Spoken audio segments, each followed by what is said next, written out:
when I was a kid, I just want to sound good. I was in the mission of searching for this question, like how do I sound good, right? I just want to sing like my idol, right? But I just couldn't find a constructive way to actually approach. We call them subjective approach. I had this plan, and I was like the only mad guy back then when I was trying to tell this to my country. Oh, you gotta really depend on the science because it is tangible.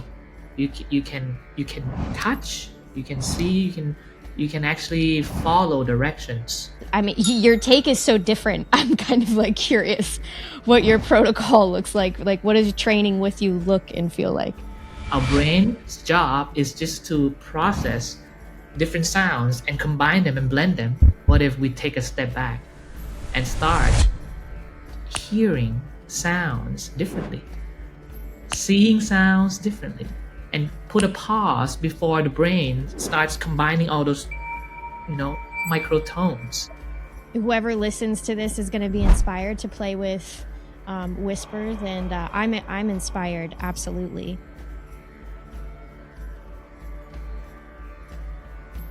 There's a lot of things happening in science, and there's no one in America reporting on all of these changes. And when I met Jordan, it was really nice to hear somebody else's take, but he couldn't stop talking about you. I mean, I think he mentioned you like 4 or 5 times in that first podcast. And it just made me want to sit down with you and pick your brain because right now, people more than ever are questioning how we've been taught, questioning the things that we've, been told. And I think that people like you that are researching and coaching and playing on that edge can help open their minds to looking at something like the voice and sound and how sound waves travel through the body in a new vantage point. Well, before I start, I've been doing this since I was 18. Actually, I had a chance to study with Michael Jackson's vocal coach, which is Cymatics. That's one of my very first journey into my career. I was asking this really funny question: how can I sing and sound and then it sounds good? And then I was in the mission of searching for this question, like how do I sound good when I sing? And every time when I go out on stage and sing and meet a bunch of world class voice trainers back then in the days, that I think that was like 2008 or something. Yeah, that was a long time ago. They would give me a very similar answer, like, well, give it time. you know or they would give me this, well, your larynx has to be stable, or this mechanical thing, and it didn't really gave me any constructive instruction of approach to how to actually sound good. Do you know what I mean? It's kind of weird because I do because when I was a kid, I just want to sound good, right? I just want to sing like my idol, right? But I just couldn't find a constructive way to actually approach such a we call them subjective approach, subjectiveness. So I had this plan, to be on a mission of finding a way, and I was like the only mad guy back then when I was trying to tell this to my country. Well, you got to really depend on the science because it is tangible. You can touch, you can see, you can actually follow directions, as you approach science. And then back in the days, it was really funny for most people to to base everything singing basically on science. It was a long time ago. Nowadays it's different, totally different, because now we have so much information. Things are being AI and all this stuff. Information is starting to become more approachable nowadays than back then, where we sing with feeling and sensations. But I'm not I'm not trying to say that singing is not sensational, because in the end, singing is still subjectiveness. When we look at the sky, we see blue, right? We inevitably already create perception, and therefore is subjective, right? Science is just assisting us to define what we try to pursue. So, um, and then I don't want to ramble too long, but No, my goal, mhm. but I'm just explaining my passion here, that Yeah. my goal is to really help, like, someone that has a dream to really pursue their voice in a way they never experienced the voice before, you know and maybe unlock new possibilities and new frequencies and new sensations in their body, and also shift their perspective from what we usually do for 800 years. That would be really, that might be an eye opening for a lot of people who listen to this. Yes, we've been hearing, all these recommendations and tips while we're listening to contents and stuff around the globe, basically, about mechanical approach, like muscles, larynx, vocal cords. This is very, very traditional way of thinking about the voice. And I'm not saying it's bad. I'm saying that we need I want to encourage people to be soft for a moment, and be a little bit open-minded about what what is it that can be, that we can explore beyond just that. If Hmm. that, and it makes sense. You know what I mean, right? Yeah. Well, I mean, to go back to the philosophical part that you hit on, which I think is so beautiful, our ears can interpret almost 1,400 different tones and frequencies. Yes. And across cultures, even like in America, we're on an 88 piano scale, very Germanic. Like this is sharp and this is flat, and perfection must be achieved, and it looks like this. And when we study the voice around the world and we look at the microtonal Bulgarian voices and some of the Turkish voices out there, how to slide the Eastern classical Indian music, where Yeah. the vibratos are controlled differently, how they're moving around the frequencies. Um, I think that sound itself and the beauty that we apply to sound can look even different. So I Mm. really enjoyed that you were just like, it's still subjective, because Yeah. last night I was with an opera singer, Hilary Ginther, and her dad just died. And we were both talking about how difficult it is to sing when you're emotional and when you're stressed about something.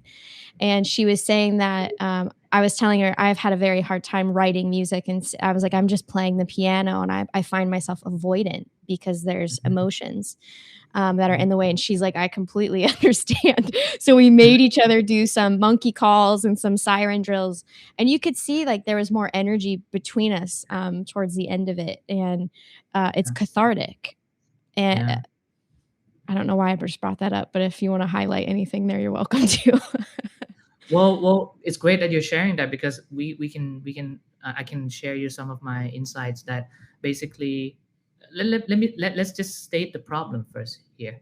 We were taught as a human, right, to select the right word for the right circumstances. That's been taught for every culture. Hmm, So therefore, language, right, is basically taking over expression, human expression. hmm, And like I say, it may be a new concept to a lot of people, because that's how our brain just works. Our brain's job is just to process different sounds and combine them and blend them, and then start making sense of it, hmm, right? And then therefore we can't help it but already hear the blended result. So hmm. what if we take a step back and start hearing sounds differently, seeing sounds Yeah. differently, and put a pause before the brain starts combining all those, Judge microtones. and judgments, Yeah, yeah, and then like I say, it's crazy because I, over time, as I master this new concept, right, I'm starting to see how can it help humanity and how it can start to change people's perspective. Because basically, if you would think about 80% of our life, we use our voice, Mhm. right? Without our voice, we can't really express, and therefore, without expression, we can't really live life. Hmm. So therefore, um, with this, the voice is the muscle of the soul. Hmm. So if your soul is lost, your voice is lost, right? You can see so many times a lot of people ask, how do you actually get the best out of your voice or sound the best? The answer is so simple. When you laugh, what do you do? Do you think before you laugh? Do Huh. you have to control the breathing before you laugh? It just does not make any sense. You laugh, you just laugh. You sincerely laugh, like we're doing right now, Yeah. right? We're Wow, having a good time. you're reminding me, like, when I'm singing Hillary mentioned this last night, she goes, "If you can't sing out of the control," right? She's Yeah, like, "Just remove your body and, like, cry from yeah, your heart to the gods," like, she was just encouraging me to get past that feeling of controlling how I sound. The way that you're describing it reminds me of the same. It's like removing the layers so that you're yeah. just kind of, like, soul raw, exposed, like we sung as kids, Well, to the there's trees different, and yeah, there's different ways we can approach this constructively. See, Okay. now I'm starting to go into that because if we just say, "Hey, you gotta feel good," people starts to get like mixed up between emotional and expression, which is a totally different thing, in my opinion. Right?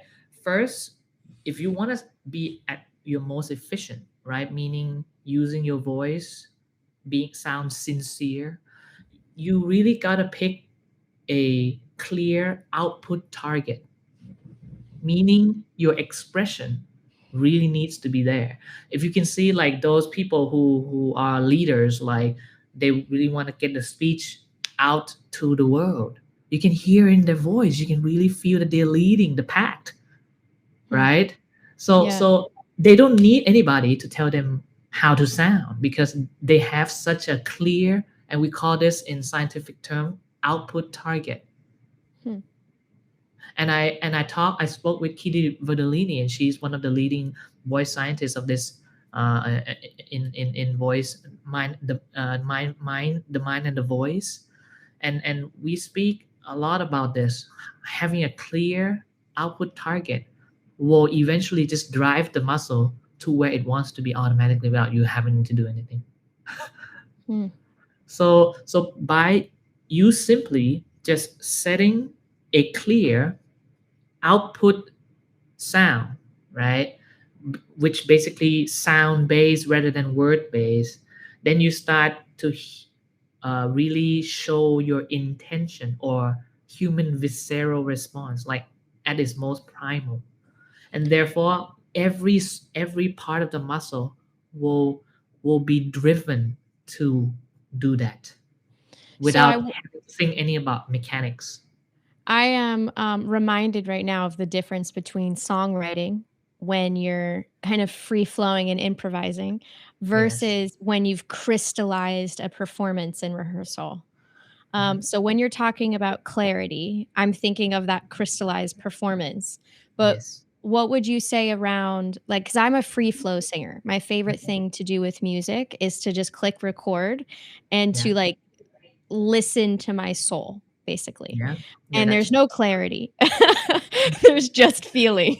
I'm kind well, of like watching it. there's no problem with that. But if you have some sort of protocol, right, Okay. or some sort of way to program the brain, well, that's the thing. That's the thing we're missing. That's the missing part, right? Mm. We need a way to program. Same thing as an AI, right? We need a way to really start making our body aware, right? And we call them creating an awareness without bias.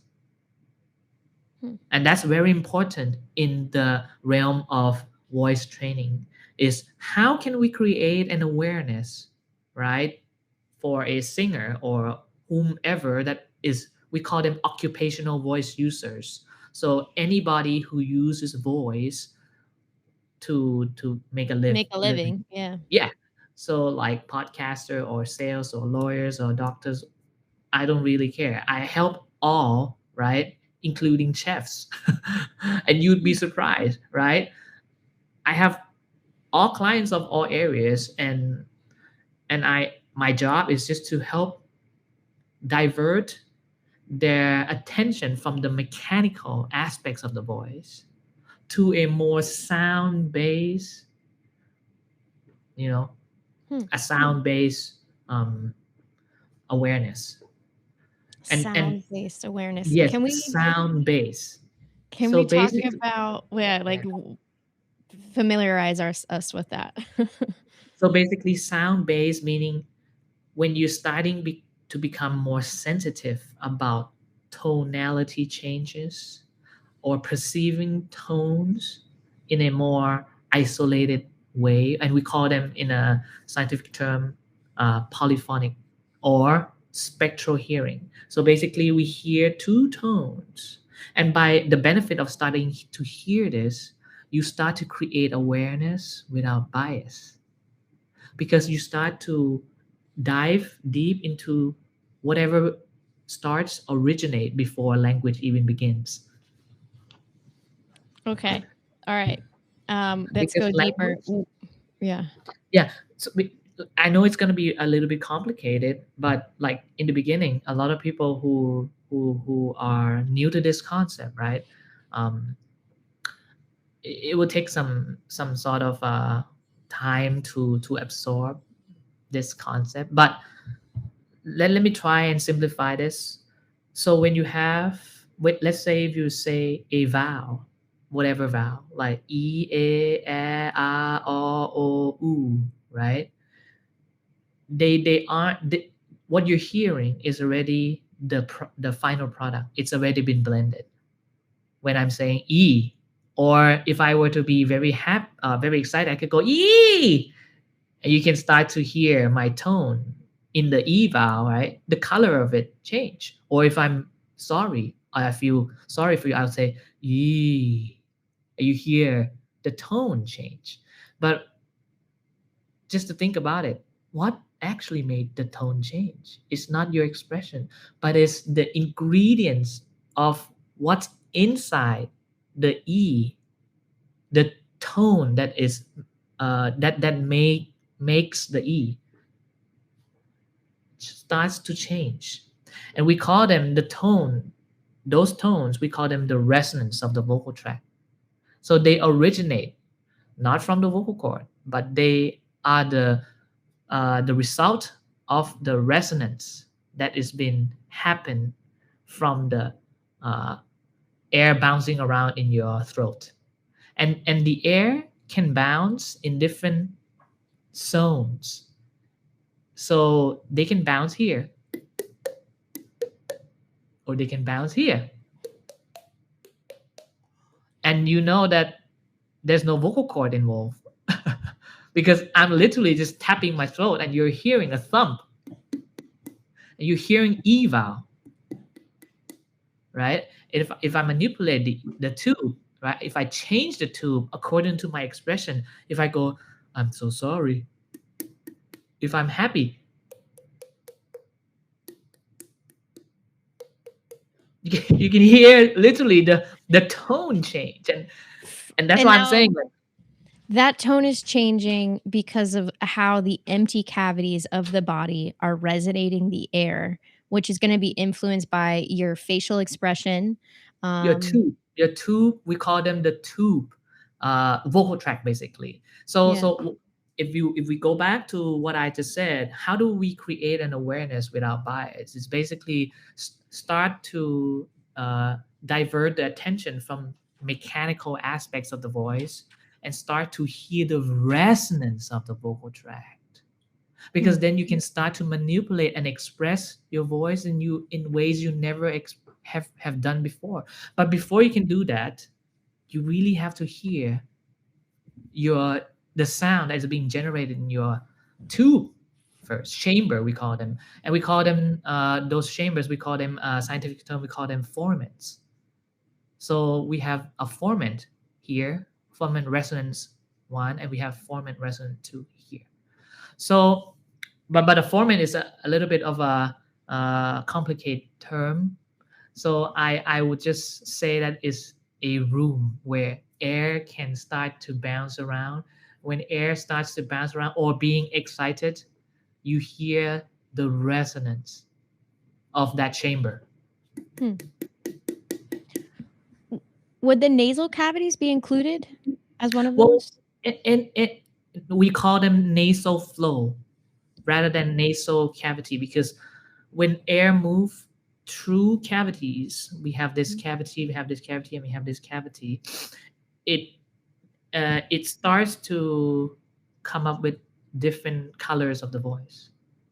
But with the nasal cavity, if it's all about getting the right balance of all the cavities. That's the key, right? But you don't even need to think how to do it. That's an important part. The way to do it is just, what do you really want to express?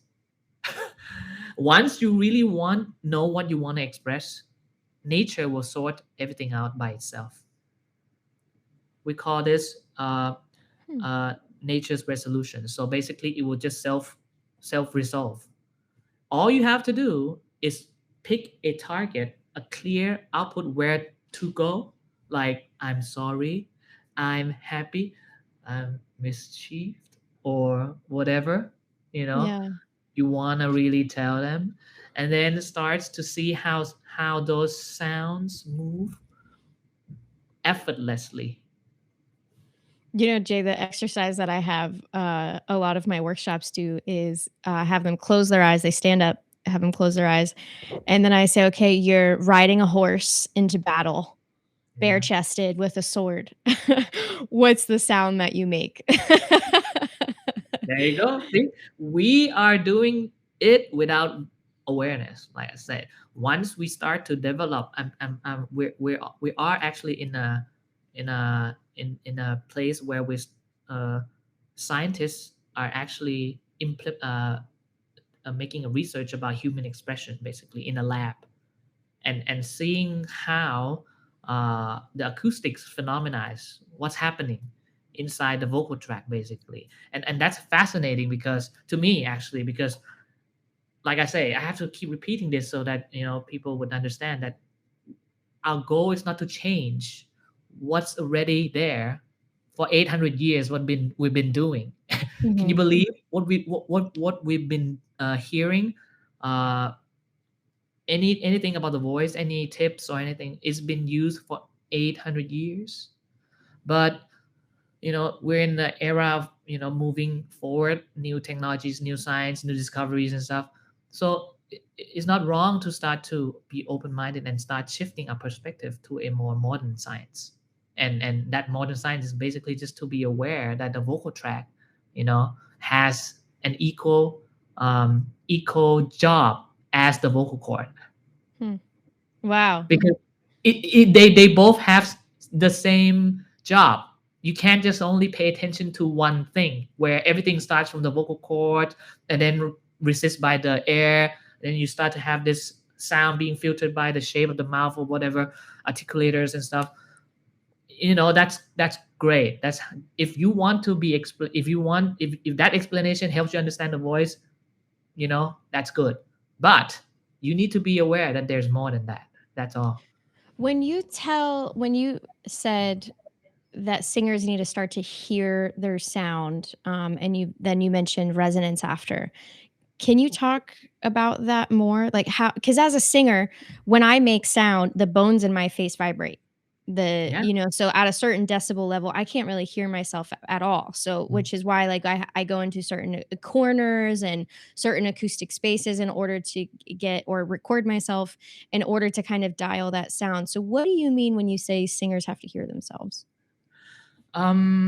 Well, I have to start to make them aware that each chamber can be a source of a sound, if that makes any sense. Like you have your here chamber here that Mhm. can make sound, and I usually say this to my students, like this is a piano. Imagine this is a piano, like you have a band in your throat.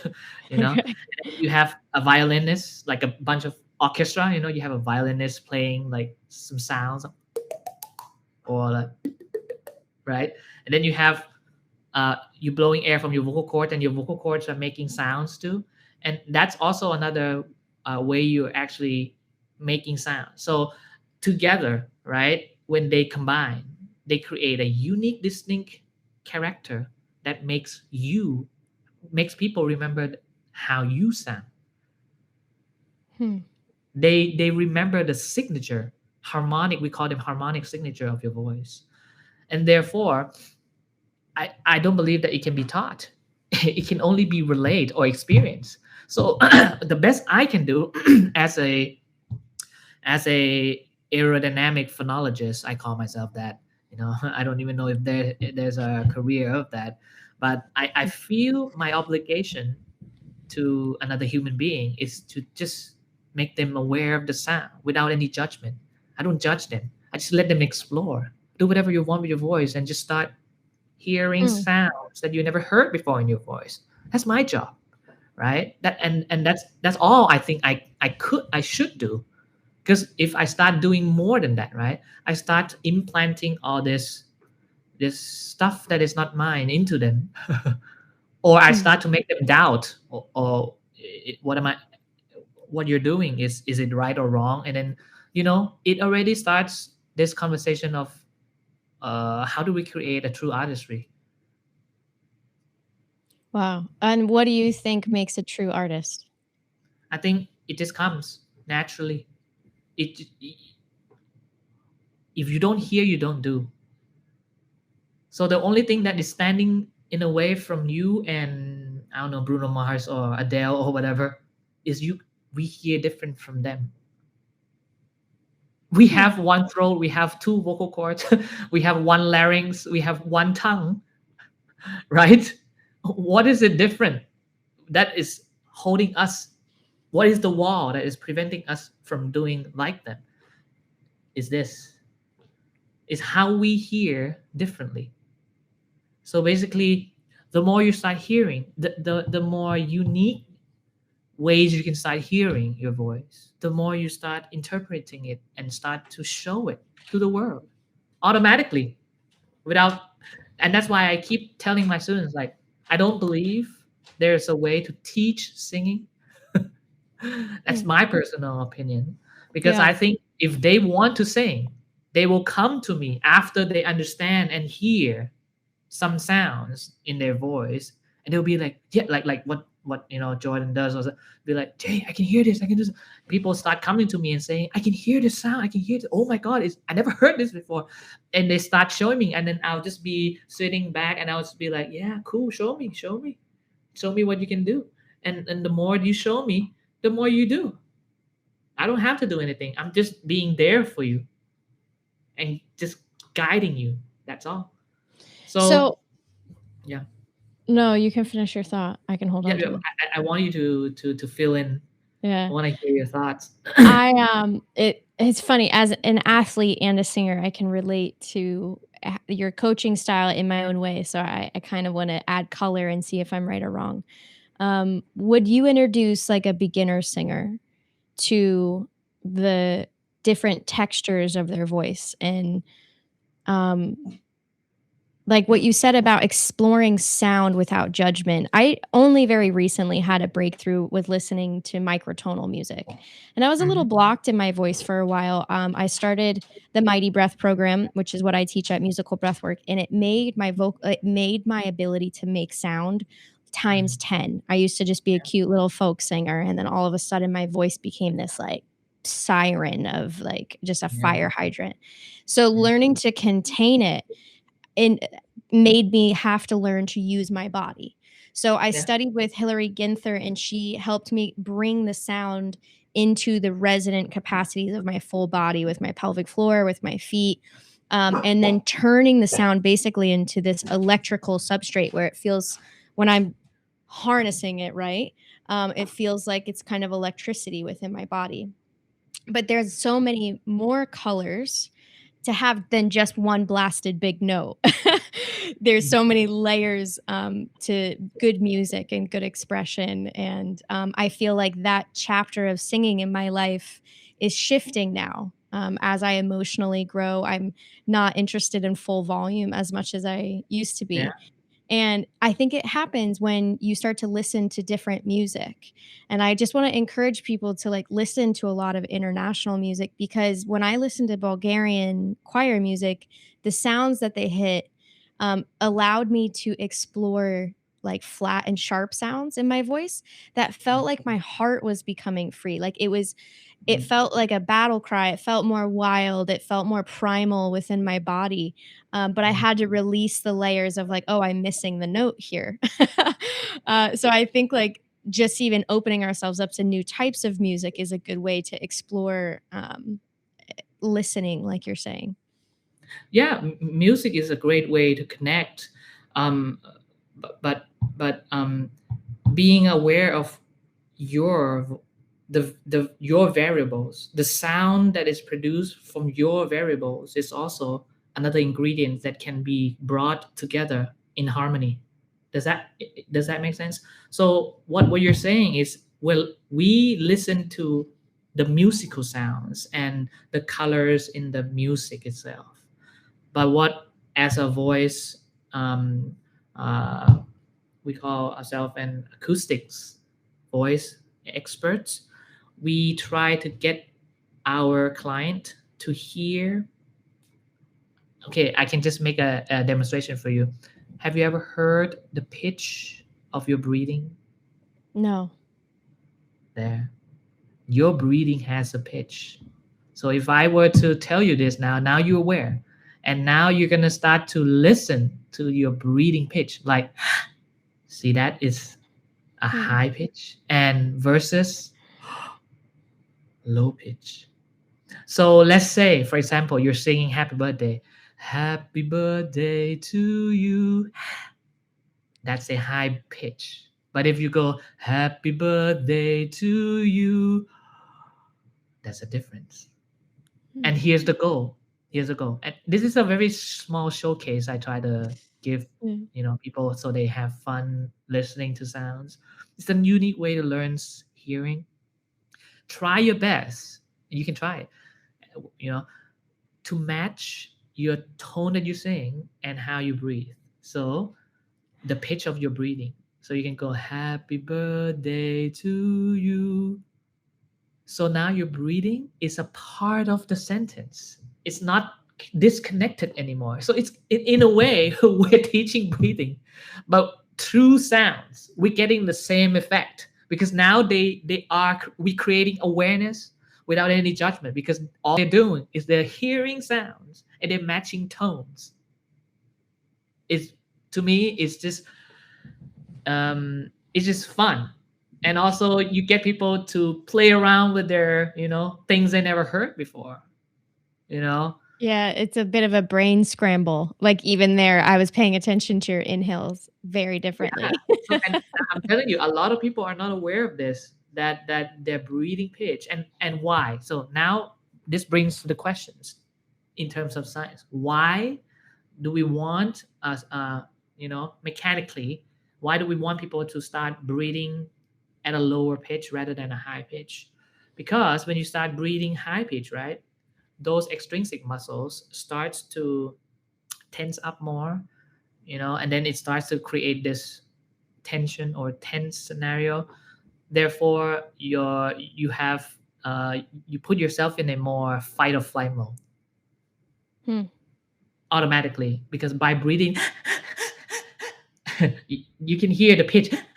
You're shocking yourself all the time. So basically, instead of putting yourself in a parasympathetic nervous system, which means calm Mm. down, automatically, if you just hear yourself breathe lower, you automatically enter parasympathetic nerve.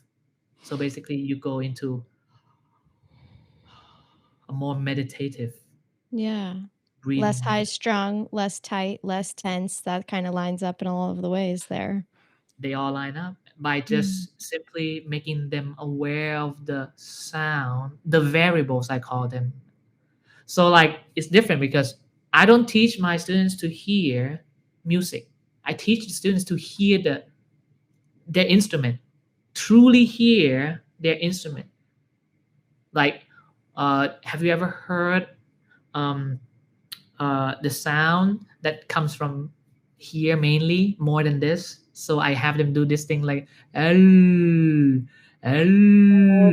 L. By simply doing L, you hear this. You can't really, the sound doesn't really resonate. The resonance of vocal track here is more Hmm. prominent than this. Therefore, they start to experience that sound from down here. Because the problem is when you start talking and you get excited, right? Your voice becomes like this, and then your vowel becomes pushed forward.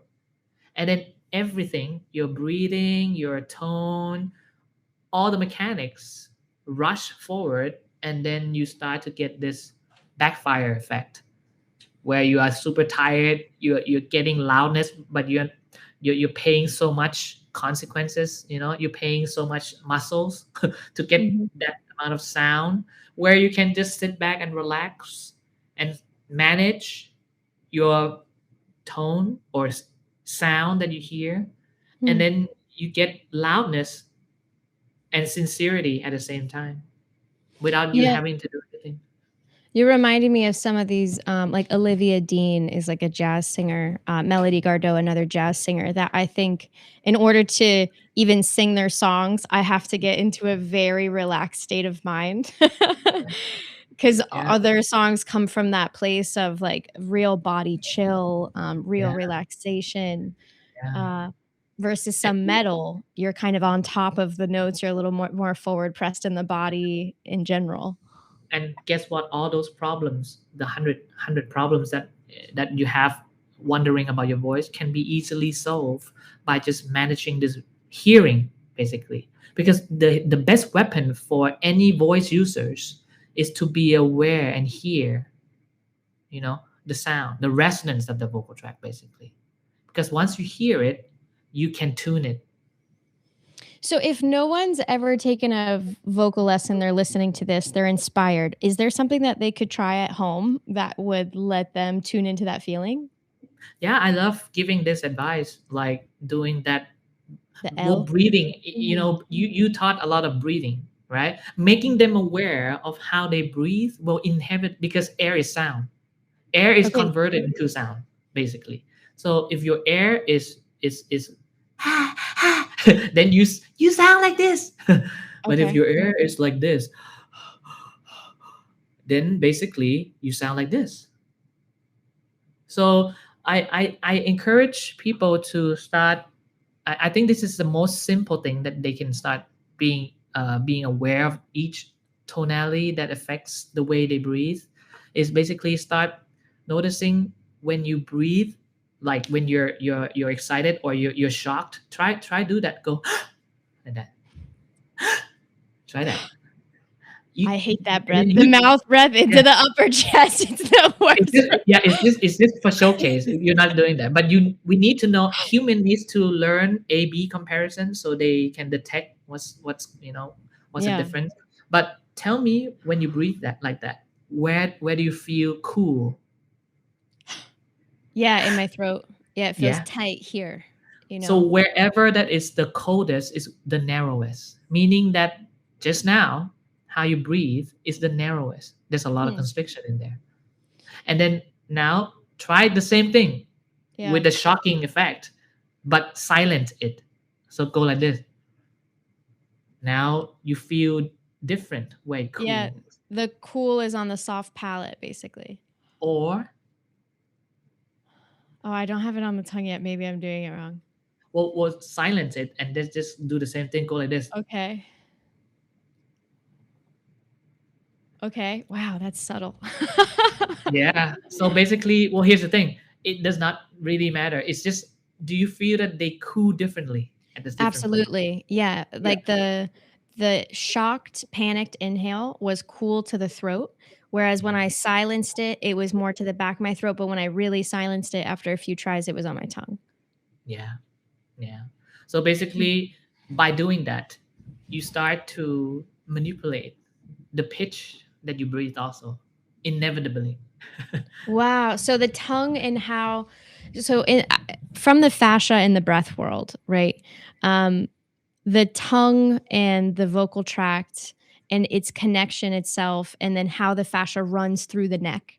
Well, um, everything's connected. Like I said, like, well, here's yeah, the thing. We need to know what can change. What is a valve that can change the aerodynamics of the vocal tract, right? Which is the tongue. So if you start to incorporate the tongue as a part of your voice, rather than treating it as an alien or not a part of your voice, or just somebody else, not in your neighborhood. If you start treating the tongue as part of your instrument, then you improve the overall aerodynamics of your vocal tract, or yeah, you get a better balance of tonality and the output sound target that you want to intend to say, yeah. right? um, it doesn't matter if you want to sing, if you want to make content, or you want to lecture, or do you want to make whatever you want to do with your voice, right? As long as you can maintain this relaxed tone rather than this, you know, and people get excited, and a lot of people do that, Mhm. and they start to wonder, oh my god, after an hour of interview, why do I lose my voice? Well, no surprise, because you're paying more, you're not being economic in your voice, right? Meaning you're paying, you're not getting the loudest sound with a minimum amount of effort. The goal here, by doing that, is to improve the economic aspect of your voice so you last longer, and therefore your tone becomes more even out. Therefore, I you sound better. I really wanna ask Jay, how is it that you teach the breath to your students? I teach it like this. I just make them hear the breathing. You know Okay, what I mean? Like I keep telling you that I try my best to get my clients to hear the variables that affects the voice. okay. So like Mm. thinning sound, how does the voice, when you thin like this, how does it sound? Yeah. About the old man sound, what happens in your throat when you do this, and then give them kind of like a fun way to express their voice, and so they start hearing. And you'd be surprised how a lot of people don't really actually have time to actually play like this with their voice unless they're Oh. with a coach you know Wow, I didn't think about that. My old bandmate is like a sound effect machine. I So know. we were constantly like I have cartoon voices that like maybe one day will see the light. You know? Yes, voice acting. I even have pull up emoji and start having people to act according to the emoji. Like I give them, like I put them like baby emoji, and it's like, okay, make Yeah. this voice. Do you hear that is different than the robot and I am, or zombie? Hello. Yeah, well, And birds, like even mimicking a bird call, like trying to throw the sound off of different parts of your skull yeah, to like whatever, replicate like a them. wolf or whatever. But you gotta get them to express as if they were that. So they Mhm. when they express of that, in my head, even though I know a lot of science, I don't tell them what's going on, but I'm assessing their voice, what Yeah, they're hearing, and mechanically what are they achieving as a goal. It's just not telling them a bunch of random expressions and not really expecting any result, but yeah. I'm constantly assessing, what am I trying to get out of this person? What do I want him or her to hear? What is she missing? What is he missing? What kind of tone that we need to add or subtract, right? And I don't just tell them up front, like, you're missing this, you gotta add this. Then they get like, oh really? They get a little bit like anxious, right? I'll just say like, oh, can you do this? Old man song, can you sing happy birthday, like happy birthday to you? And then when they do that, while they're doing that, they're hearing this. So you're kind of playing an energetic game with them, an emotional game. You're trying to bring their whole consciousness into the story of whatever the Yeah. target is. Yeah, because I spoke with the scientists, right? And then they told me about this research about basically these two groups of people where they have the first group A, basically trained about the voice and telling them about all the science and the mechanic and stuff. And then, and then they have another group where they focus on this sound base, hearing the sounds and stuff. And apparently, the two groups turned out differently. The group that was taught the mechanical way, right, thought they know what to do, but the result of the sound does not prove otherwise. But the other group, they had no clue what's going on with the mechanics, but they achieved the sound. So that's really interesting to me, and that made me really Wow. really believed that. And by the way, if I think if you might notice, human is more sensitive to sound than light. So Oh yeah. we Yeah, it is our yeah, greatest sense organ in our whole body. yes. So by if I were to say I hate you, then you start to have this conflict, right? Because Mm. the action and the sound does not match. So basically, you start to have this like disconnect in your voice in the brain now. That's what's going on with him. Well, sarcasm, Jay, I think it's a very inefficient way to Yeah, communicate.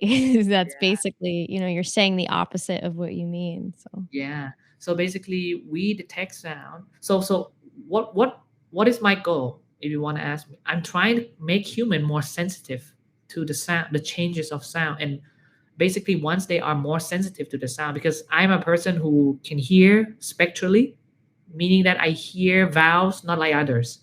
I hear vowels deconstructed, meaning I hear the vowels in two parts. So it's if you're familiar with the overtone singing, Mhm. I hear vowels like that. So, but that's not something that cannot be trained. I helped many singers to hear like that already. It can be trained. 80% of the human does not hear spectrally. Only 20% of the human can hear that. And once we tell them, the right-sided brain starts to activate, and then once the brain starts to activate, you start to hear spectrally. I believe you. Like, I've been to museums with painters, professional painters, and I'd be like, "Oh, what a beautiful painting," and then they could pick out the things that didn't align. And Yeah, it was invisible to me until I walked through with these paint, and then they trained your eyes to see yeah, certain things, certain blemishes, certain misuse of light. So you're saying that, like, with introduction, like, I remember the first time being in recording production and learning the difference between a compressed drum and a real mhm, drum. And how that sound was invisible to me until I yes, was shown it, and then I could hear the contrast now. yes. Um, so what would be so the inhale, the understanding of the resonant chambers, um, Well, just like hearing those chambers, hearing by manipulating your tongue position, basically you can start to bring out the resonance of those chambers, okay. basically the strategic position of the tongue, which we use express different expressions. So let's just like play for a second. I tell people all the time to experience vowels. Like go into a parking garage because I Mhm, teach everybody how to breathe. So it's kind of like the gateway drug to sound is learning how to breathe and control the gas. mhm, So I built my course, Jay, for me because my vocal coaches taught me the breath different. And I didn't know what to do to make everybody happy. So I kind of pieced together my own training so that mhm, I move the intercostals and the diaphragm while recording the way that both coaches needed. And mhm. it worked. It's very easy for me to double people's lung capacity in a short period of time. It takes 10 minutes, but we redefine the relationship with the nasal glands, how to keep those clean. We Yep. remove the lymph that's stuck inside of the lung tissue. We keep everything elastic and open, and then we control the air pressure so that the intercostals don't just collapse and expand, they're shaped. Like we train the shape of the exhale so that there's like we can have a 30-second belt, and we have constant pressure to the end. And that breath, when you just add vowels to it in a good acoustic room, it can open people to sound. And when you're saying, like, play with the tongue, I'm thinking of the sounds L and N, where there's, like, the tongue is like a hood. So I'm imagining some audience members being like, "Well, I've done Brooke's vowel thing, like, how can I experience these overtones?" And it would be kind of similar, big, mighty breaths, making Yeah. vowel shapes, and then moving the tongue into the L and the N position, Yes.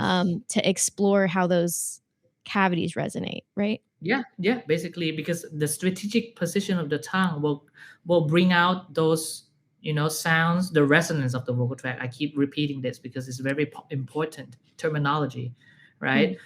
By us starting to hear the resonance of the vocal tract, you start to be you start to have this skill that you can um self like self tune yourself. Hmm. So here's the thing: if you tell your students what to do, or tell the mechanics and stuff, and have them do those mechanics, it's not wrong. It's okay. But the only limitation, I'd say, the only limitation is that they can't hear it. Hmm. We and this can be solved very easily.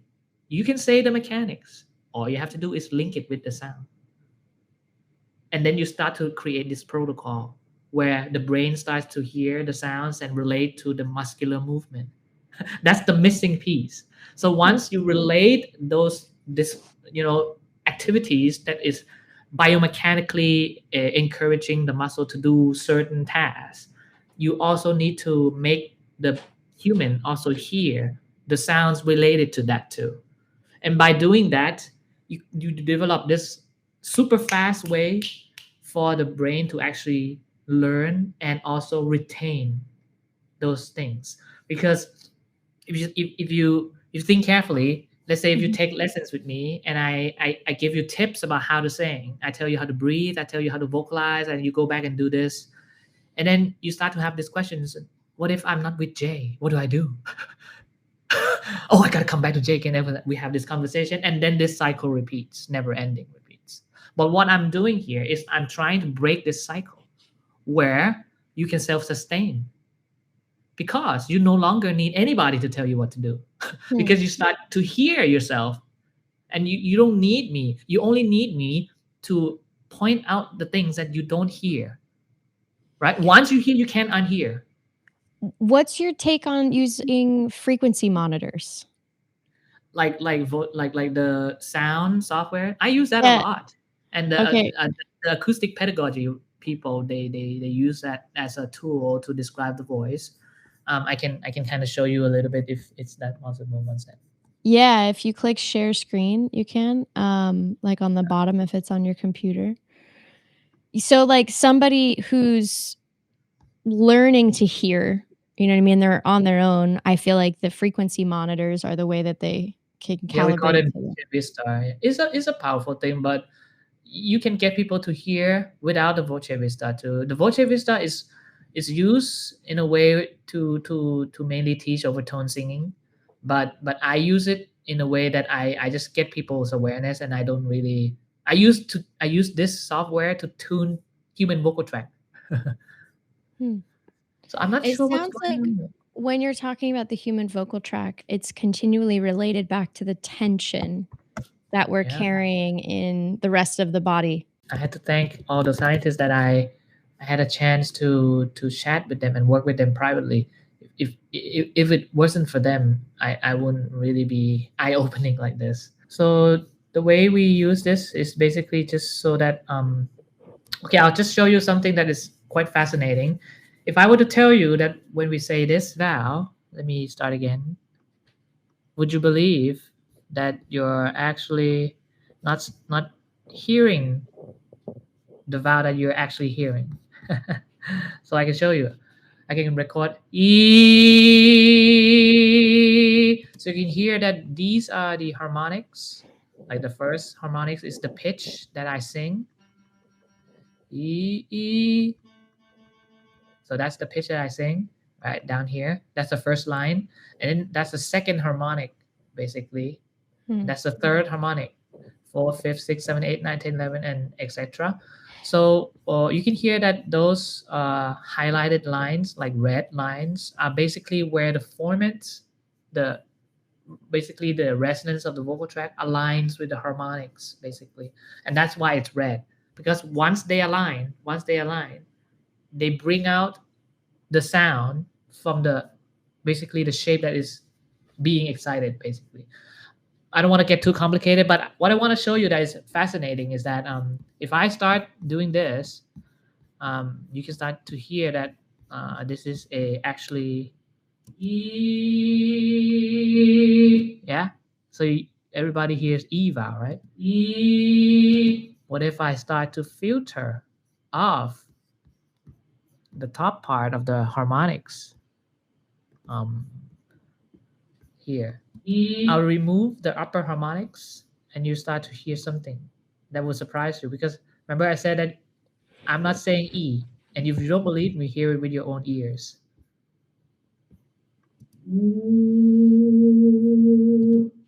Yeah. So like I say, you're not hearing E.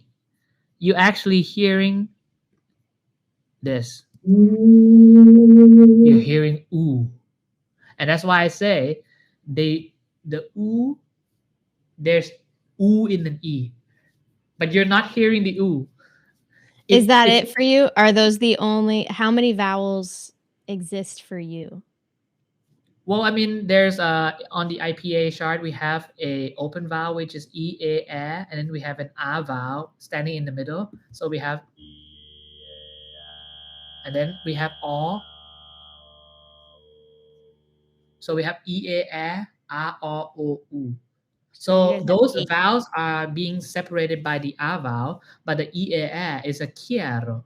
Basically, is a bright vowel. We call them bright vowel, and the oscuro basically is the darker vowel. A O O U, and you can hear it.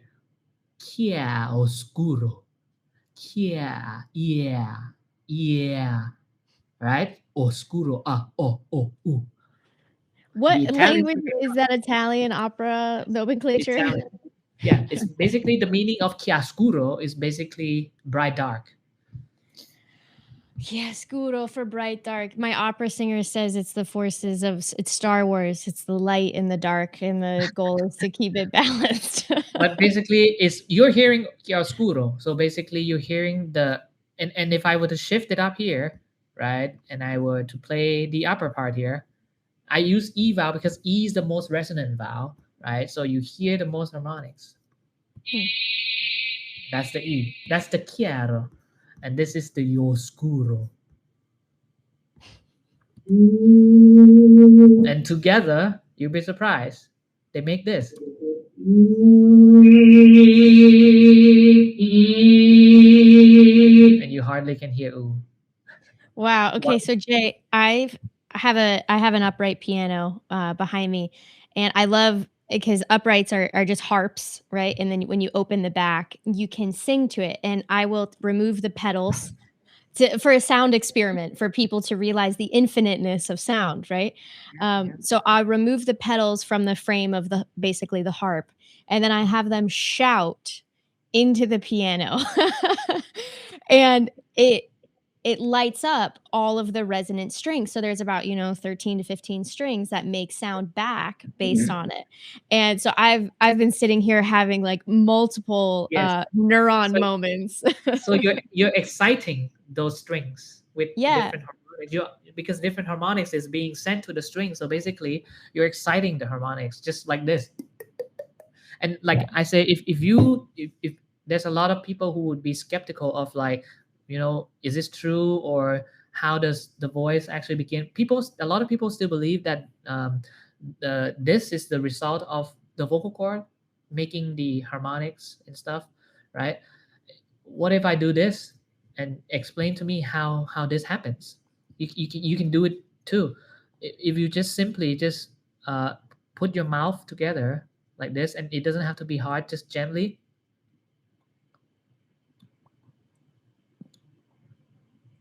you can hear a slight thump, right? Yeah, and that's the sound of this. It's basically this without the vocal cords. So beautiful. That's why I'm saying that, like, if we teach people to divert the attention from the vocal cords, a lot of problems can be solved, because the vocal cords has a lot of limitations. Yeah. I mean, well, in opera, you have to use your whole body, like the pelvic floor, the feet. Like you're Yeah, trying to turn the whole body on as a resonator. yeah, And what I'm gathering from you is you're trying to turn every cell into the expression. yes. And Beethoven had to bite, because he's deaf, right? He had to bite a metal rod. So when he plays the piano, he can sense the vibration to his bones, like you said just earlier. Yeah. So the skull, we call them paresthesia, where we feel all these sensations and migrations of the acoustics and sensation, by Haiti Moss. Basically, she does a lot of research on this. So basically, we feel different vibrations, acoustical vibrations in certain areas, but they all originate from these two chambers, yeah, mainly. But you can feel wherever you want. They call them paresthesia. When you are, I mean, this is the most intense vocal monitor I've ever seen. Oh, this is a software we use to actually train vocal, what's it called? Overtones? Polyphonic singing. Yeah, so like overtone singing. And Okay. like, if I were to perform the overtone singing, you can even hear the polyphonic singing. You can hear I can isolate each harmonics so that you can hear the sounds of my voice independently. You can hear,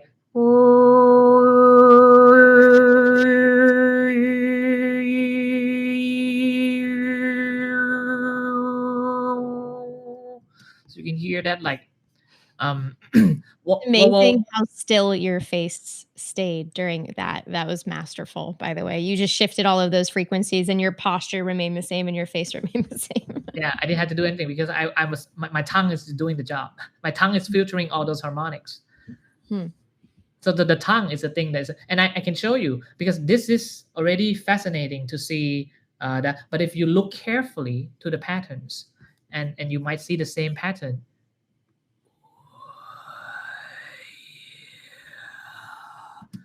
Can you see the lines behind the red? So look at this image, and then you can see two layers. So you can see the lines at the first layer, and then you can see the shadows in the second layer. So basically what I'm trying to say is that, do you see this shadow behind that red lines? And that shadow is the resonance of the vocal tract.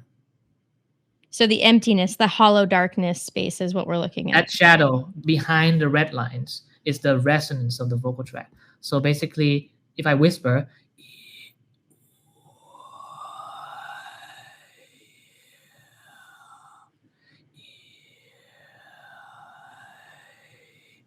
see, that's just whispering. That's basically the air being excited from the pulse being sent out from the vocal cords. Wow. So that's the resonance of the vocal tract. That's what you're seeing here, is the resonance of the vocal tract. And when they align, remember when I said in the beginning, when they align, you hear this.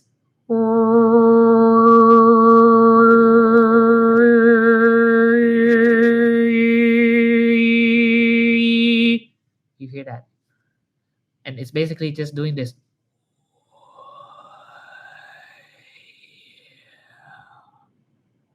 Same thing. What, with a different tongue position? Well, I mean, the goal is to be aware how the tongue affects the resonance of the vocal tract. That's it.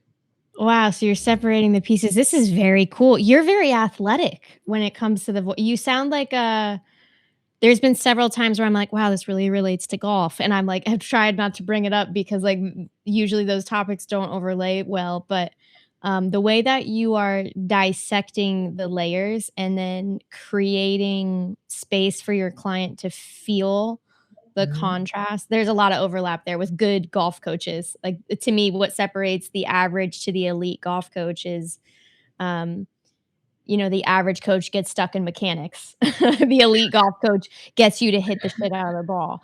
Yeah. It's just like one of the things where you really have to convince people to be soft for a second, and then have them allow some time for them to like process this new information. Because I mean, I'm telling you, this is new for a lot of people in the globe. And there's a lot of people who tries to teach this, but it's not possible, because if you don't hear, you can't teach.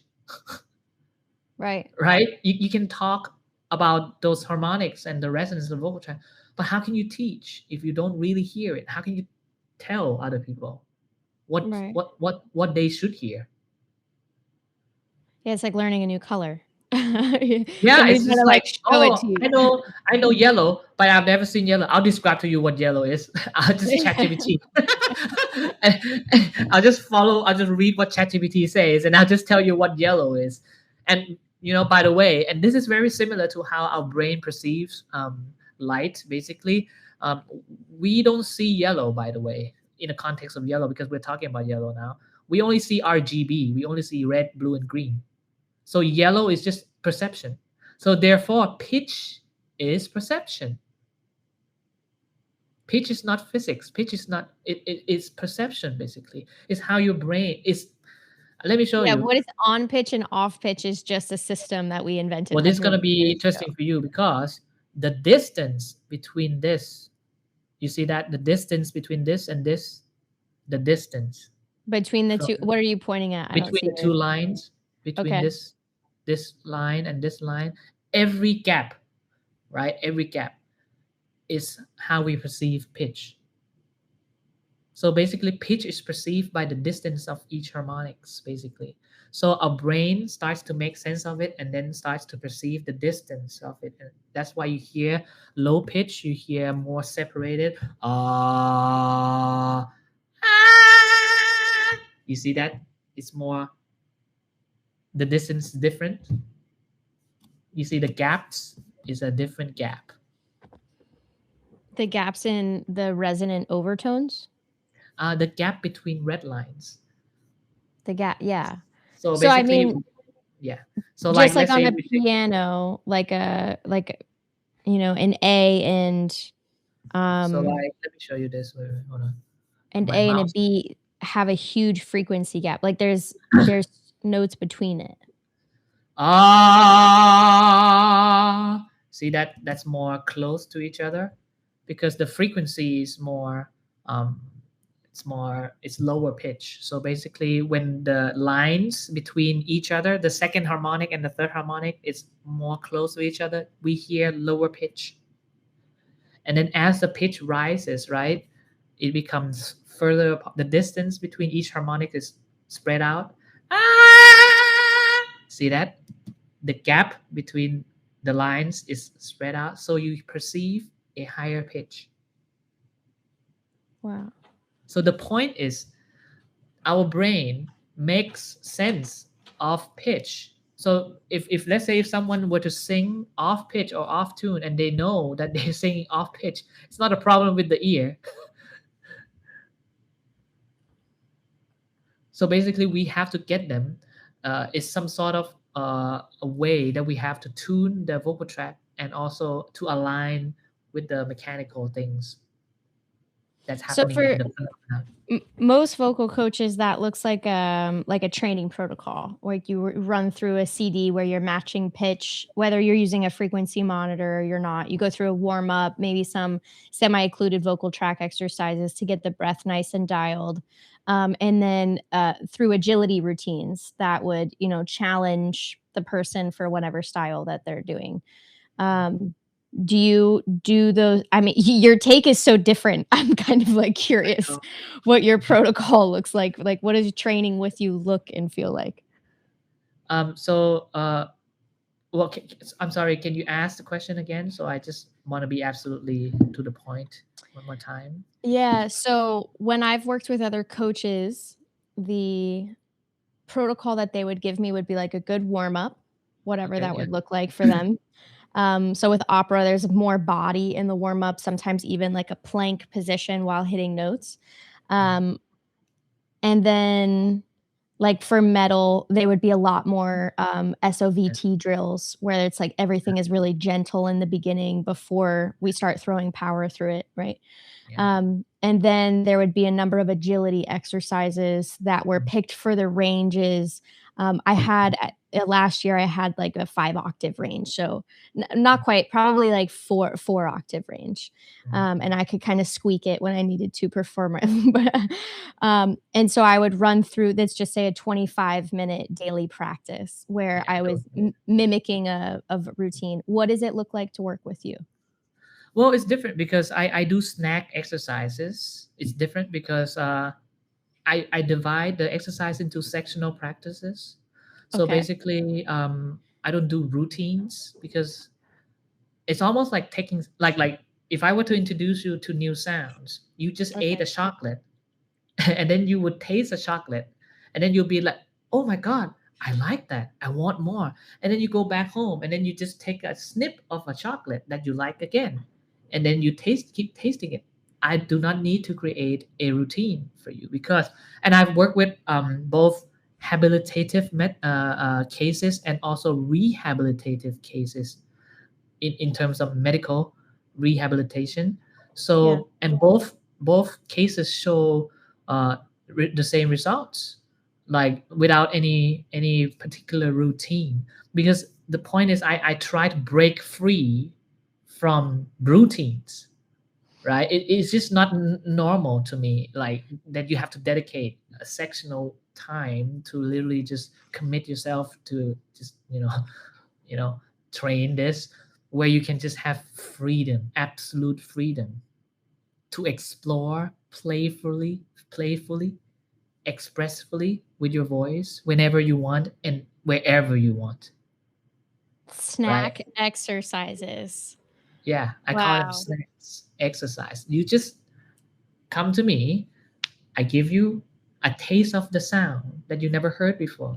You go back and you, oh, I like that. I want that again. How do I get that again? And I just try it out, try it out. He didn't give me any rules and regulations. I can just do whatever I want. Yeah, sure. Because it's about hearing. We hear differently anyways. How can you create a rule to create boundaries for people to hear, right? So just have them have fun. So in a way, when people learn, they enjoy. And then here's Yeah. the thing, here's a cool thing that really reminds me of this way it will work, and there's a science behind it, is because our synapse, right, that is required to learn new skill, right, usually takes 400 times for a new skill set, whether it's dancing, singing, or whatever that is motor learning basically. Okay. It takes around 400 repetitions to create a new skill set. And guess what? There's a Hmm. hack that you can do it, that you can reduce it to around 10 to 20 times. How? And that Have that fun. hack is very simple. You just have to enjoy. Yeah. Once you enjoy, and then you reduce that 400 repetitions down to almost 20. And you know it. Everybody knows it. When you enjoy something, your time runs so fast, Hmm. right? And you don't even know that you're already, like right now we passed 1 hour already, Yeah. right? It's the synapse learns so fast that you just basically enjoy the process. So if you ask me, my approach is basically just, I know the science, like I say, I just don't tell the science to my students, but I just expect the scientific result through creating awareness without bias, without no judgment, make them aware of sounds, and make divert them from the mechanical aspects of the voice to a more listen to your resonance of the vocal tract, play with your voice. Because as Teets say, Ingo Teets, right, he's one of the leading science of the SOVT straw therapy. He says that our voice will self-organize when it's playful, pleasurable sensation. Playful, pleasurable Pleasurable sensations. sensation. When you give the voice, Mm. right, a Yeah. playful, pleasurable sensation. it will tend to self-organize. That's it. That's So some you don't serious wisdom, Jay. we don't need to do, and that's why I'm in this position where I hear many vocal coaches try to give out, routines, you Hmm. know. To me, I think that it's great. It's nothing wrong with that. But we need to start to make the students hear what they're doing, actually hear what they're doing, Hmm. not hearing the routines. There's a difference. Wow. I'm interested in working with you. So I'm going to ask, I know that we're going to have your links in your website below, but I just out of curiosity, can people from all over the world work with you? Do you have your own institute? I know that you have a vocal academy, so here's your time to plug it. Will you plug it, please? Oh yeah, um, I'm a more of like a you know um, a man behind the scene, Mm. so I don't really come out and do contents and stuff. But if you really need help, and you want to explore the voice, I could help you to so you hear new things. And I don't have any fame, or I'm just literally nobody, But the thing is that if you work with me, right, I can teach you to hear what I hear, and what I hear is not what normal people hear, right? So once you hear those things, right, you can self-organize, you can self-sustain, and you can basically be the owner of your voice truly, without needing somebody else to tell you what to do, or constantly seeking what to do. Yeah, you're trying to bring sovereignty back into vocal coaching. I mean, I have a tremendous amount of respect for everything that you're saying. It's Well, very in alignment. it's hard because I've experienced it, and I've studied. I've to If you name this industry, I've met every top vocal coach in this industry already, and all the top scientists, top docs in this industry, and I know what is missing. What's the missing piece? You know what I mean? When you're really having conversation with those people, and you worked with so many top vocal coaches already, you kind of see what people really need, and then that's all it takes. And that's why I'm saying, like, I don't have any fame or whatever, and I don't intend to do any content, because I think if people really want to come to me, it's just they really really want to understand their voice in a whole new level, right, where they enjoy, they have fun, and just take off. That's it. Mm. Take off I'm talking taking off in a whole new quantum mechanics way of singing. So it's literally a crazy way of voice training. And I don't even say that I'm a vocal coach, because I am not. I am more of a person who help optimize the aerodynamics, basically, of Mm. your voice. So basically making you a better voice user, in naturally, basically. Ah, that's so exciting. I think that this conversation has had so much wisdom. We didn't get through all my questions, but you nailed a lot of them with I don't know, but I'm our just speaking conversation. out of my sincerity and heart, and like I say, um I'm nowhere, what's it called, to be calling anybody to, like, oh, this is the new way of learning sing, because like I keep telling you, I'm one man against the whole world, right? And a bunch of scientists who's already trying to come out and speak out about trying to transition people. And the model we have currently, the model that we are actually learning with multiple, around the world, is basically a linear source filter theory. We call them a linear source filter theory. That's a basic model that we use to train voice nowadays. But we're trying to shift people towards a more transient theory, meaning that both vocal cords and the vocal tract right, are both our source, not just this is a source. Yeah. Because you have a voice going out, but also while it's going out, it's also coming back, Absolutely. I right? mean, so like We I'm need a model. The model is a problem. The model needs to explain this. Can I'm gonna throw something in your brain. Hans Jenny is a researcher from the 60s. He's like the godfather of cymatics, how sound affects physical space.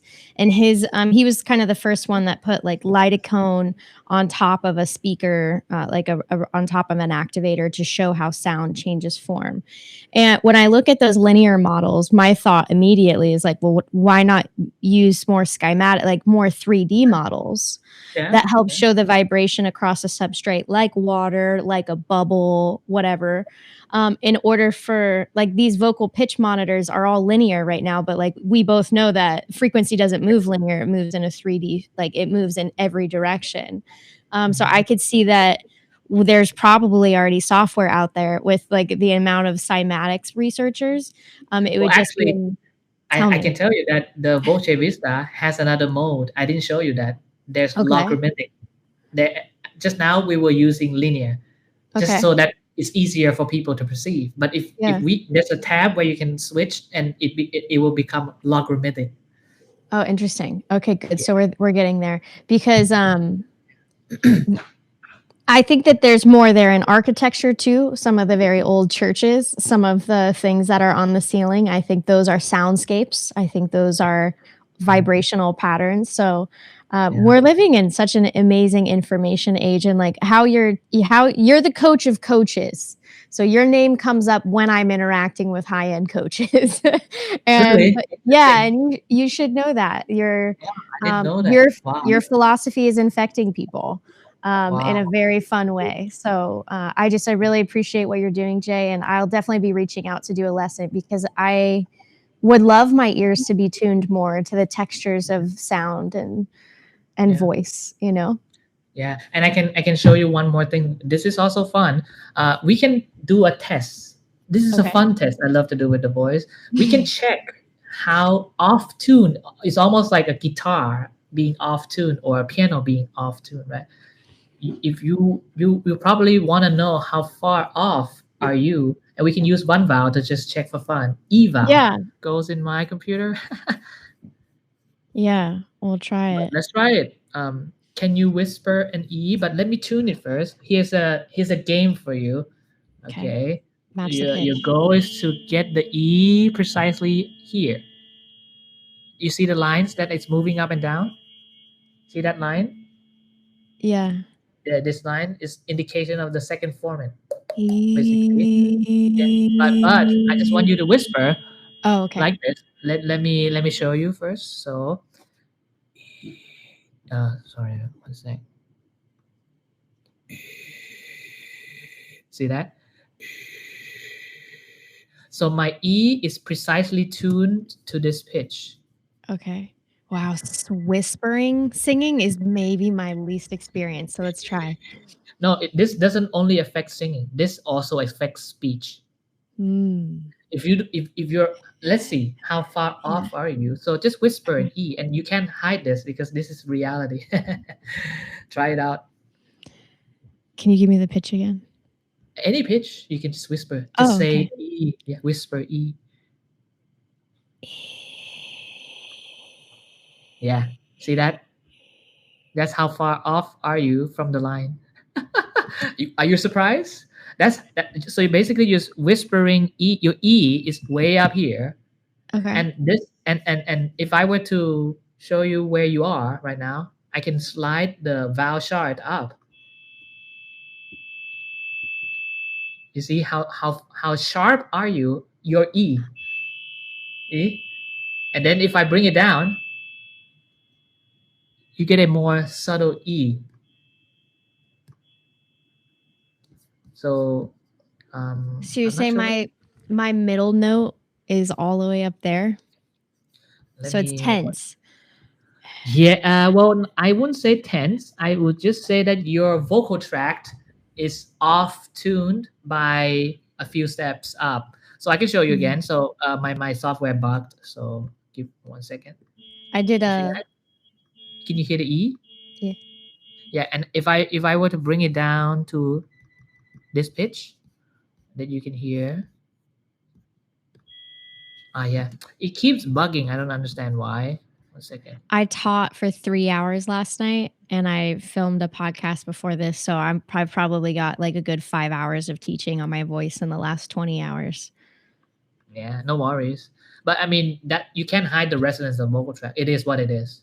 Mhm. No matter how tired you are or how much you whatever you do, Oh, so it that is would what be it the is. train. Okay. So it would be a It's just train. what yeah, it's just reviewing the aerodynamics basically. Hmm. Like where you use the voice the most is where the resonance will reside. Wow, so when you're whispering, you're kind of getting me You're into a reviewing the resonance of the voice. non-controllable. It's not Okay. controllable. You can't do anything. You can't lie. Basically, it is Oh. what it is. And then, but there's a way that I tune Jordan. I tune many people. So you see that? That's a standardized E for classical tuning. E. But then if you want pop, then you start to tune the E here.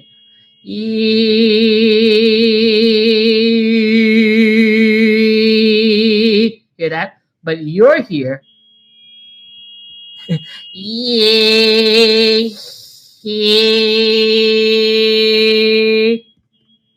E. Classically tuned. E. So there's a different place. So you see that?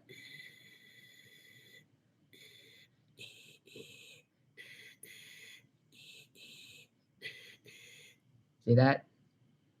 No, I wish I could see it a little better. I don't see the line, like, you're reading The Matrix right now, Jay. Oh, are you seeing the? I know I'm seeing it, but I feel like you're reading it like you're reading it like a language. Oh, Just so lines on a all you're seeing? Do you see this line? This line? Yeah, this line running through the I don't screen. You see this line? um, Do you see the no, try moving to line? This okay, now moving I line? see that line, Yeah, yeah. that line. Yeah. So that line is basically tuned to B6. See that? Yep. So basically, if you can do whatever, however you want, just to get the vocal tract tuned to this, the resonance tuned to this, you will feel more relaxed when you say it, whatever word that is on an E. Mm. So and the tip is super easy. You just have to think that you're a zombie.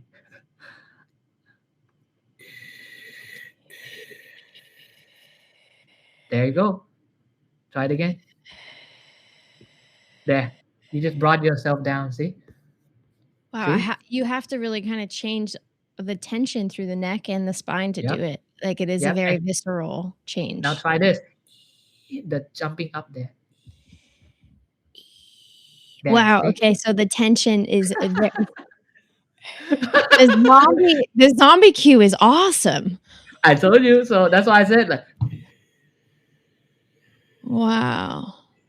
all you have to do is just get close to B6. That's all. And then like I say, this is just a way you bio-visual feedback, right? But in reality, I don't just let my students see it. I really have to have them hear it.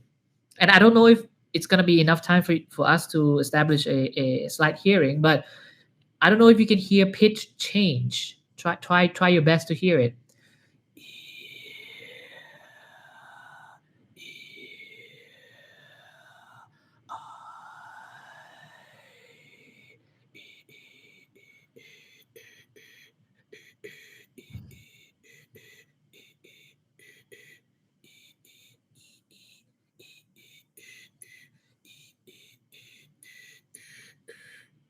Hear the pitch, and Yeah, of that's course. from the vocal. That's the resonance of the vocal track that I'm tuning in real time. Wow. And that's Okay. why, like I say, I can do it. The only reason I can do it is because I hear it. But you're still buying the zombie expression to Yeah. assist your ear to hear. But once you hear it, like Jordan, he can tune it at will. You can do this. You can place the resonance of the vocal track at F7, E7, or B6 or whatever you want, wherever you want. And you can get whatever expression you want at will. And that stabilizes the vocal tract. I mean, that takes care of a whole Well, mechanical procedure. that improves the overall aerodynamics of the voice, right? It gets your personality in a more relaxed state. You put yourself in a more parasympathetic nervous system. Your brain wave is altered. Everything is altered, and you can feel it. Oh, sorry. The zombie exercise. And I told you I don't see this. People do this, but like gotta find a way for people to actually get tuned down rather than. And this is just one vowel. We haven't touched the A and the air vowel. And a lot of people don't know how to do air behind. They will use the front of the tongue to create an air like this. Yeah. Yeah, but in reality, see, that's super high. On an air vowel, we want it to be around here. Yeah, we want it to be A6. So you see my vocal tract is really precisely tuned.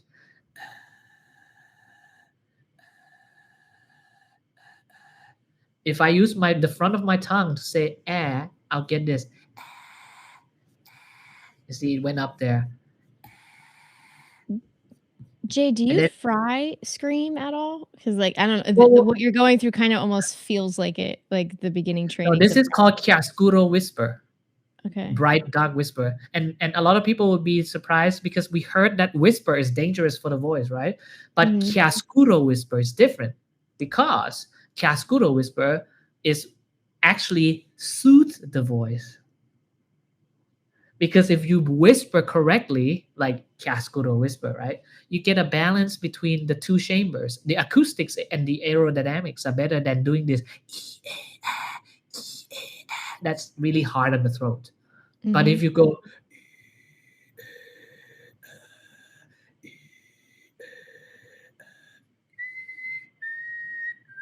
and that's the pitch that you need to hear, not.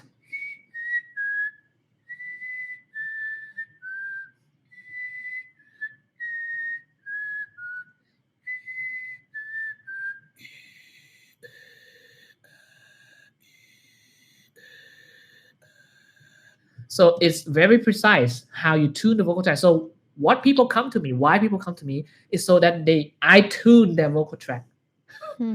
It's like this is like your piano. If you I don't care how good you are as a singer, or I don't care if you were to get the best pianist to play an untuned piano, it's all gonna be untuned. Does that make sense, right? Absolutely. I mean, I've gone in and out of different voices throughout my life. So there's been times where I feel like I have access to this like blues singer, and then I train opera, and then all I have access to is this like really big voice. And so I'm somebody that's trained where you kind of lose access to those old skills you had, and then you're kind of finding your way back. So you So, said you were trained classically, right?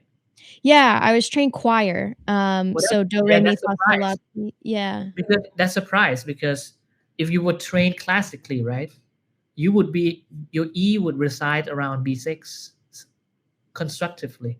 So the data does not align. It means that either there's only two things that can happen. Either you're not well trained by that coach, or either you lost the tuning over time. There's Oh, well, only two. yeah, the last 6 months, I haven't been vocal training, and I've been very Yeah. stressed, so I would like to take all the credit So for the basically, like misalignment. like I say, whatever happens, it's just that you're right now at what we're seeing. The Yeah. data shows that you're pretty much off by a lot. Like, but you're able to bring it back from your muscle memory. So all you have to do is just use this machine to guide you to hear. And once you get this, you're pretty much good to go. You can tune yourself. You can do this all day. That's why I say snack exercise. You just go.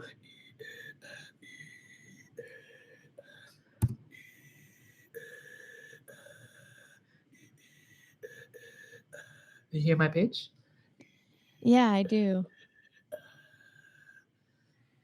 And then you can, and here's the thing, as you age, right, gravity pushes your larynx down every day. So then your muscles change depending on your hormones and gravitational pull. You can't resist the change. So the only way you can keep your muscle in shape is chiaroscuro whisper. Is to keep your vocal tract tuned. Wow, Jay. This is some really novel stuff. Yeah, and I'm surprised a lot of people are not aware of this or actually don't really know how to actually teach it, because Ken Boseman himself, right, is a great friend of mine. I work closely with him. I think a lot of I think this is remarkable that his research is remarkable. You can read his research. It's called his name is Ken Boseman. Yeah. You check him out because he's literally teaching this, and I'm just honoring his technique. Yeah, it's beautiful. I'm hoping to have him on the podcast. I've reached out to him. Yes, should. He's such a wonderful person that you Yeah. should actually talk to him, really, because he's the guy that brought all this. My teaching is heavily inspired by him. You know.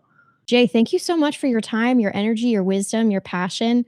I think that whoever listens to this is going to be inspired to play with whispers, and I'm inspired, absolutely. And I've been kind of looking for a new entry point into singing again, because I have felt emotionally a little affected in like the big mighty sounds. They don't feel supportive to like what I'm going through. So your introduction into whispers feels like such a good soft contrast from the training that I have had. Yeah, I think a lot of people is gonna be lost. You won't be the owner of your voice if you can't really hear the resonance of the vocal tract.